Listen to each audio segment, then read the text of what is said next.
ଆଉ ଇଏ ଟେନସନ ଆରେ କଣ ବରବର ହଉଛ କଣ ହେଇଛି କଣ ଘଟଣା କଣ ମତେ କଣ କୁହ କଣ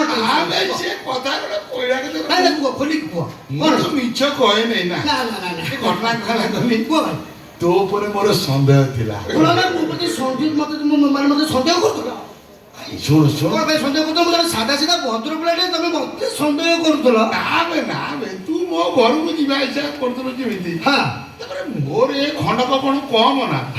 କଣ ହଉଛ ନା ମୋର ବିଚାର ଥିଲା ତୁ ତାକୁ ନେଇକି ପଳେଇବୁ ହେ ଭଗବାନ ତମେ କୋଉଳିଆ କଥାବାର୍ତ୍ତା କରୁଛ ସେ ମୋର ଧର୍ମ ଭଉଣୀ ତମେ ଏଭଳିଆ କଥାବାର୍ତ୍ତା କରୁଛ ତମେ ମଣିଷର ବିଜୁ ପକ୍କା ଘର ଛି ଛି କହୁଛୁ ନା ତୁ ଛି ଆଚ୍ଛା ନା ବେ ମୁଁ ଭାବିଥିଲି ଗୋଟେ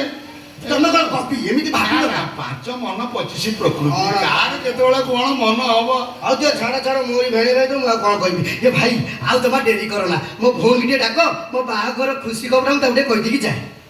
ଭଉଣୀକି ଡାକିବି ହଁ ବେ ସେ ନାହିଁ ବେ ନାହିଁ ମାନେ କୁଆଡେ ଗଲା ସିଏ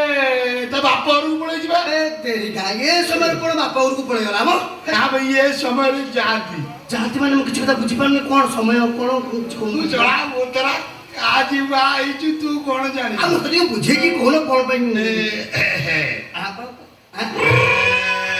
ଏ ଭାଇ ଏ ବୟସରେ ତମେ ଚାନ୍ସ ମାରିଦେଲ ଭାଇ ଏ ଭାଇ କେଡେ ବଡ ଖୁସି ଖବର ତମେ ମତେ କହିଲ ମୋ ମନଟା ପୁରା ଗାଡେଲ ହେଇଯାଉଛି ଭାଇ ମତେ ନାଚିବା ପାଇଁ ଭାରି ଇଚ୍ଛା ହଉଛି ମୁଁ ବାପା ହେଇଗଲି ତମେ ମାମୁଁ ହେଇଗଲ କଣ କହିଲୁ ଆଜ୍ଞା କଣ କହିଲୁ ମୁଁ ବାପା ହେଇଗଲି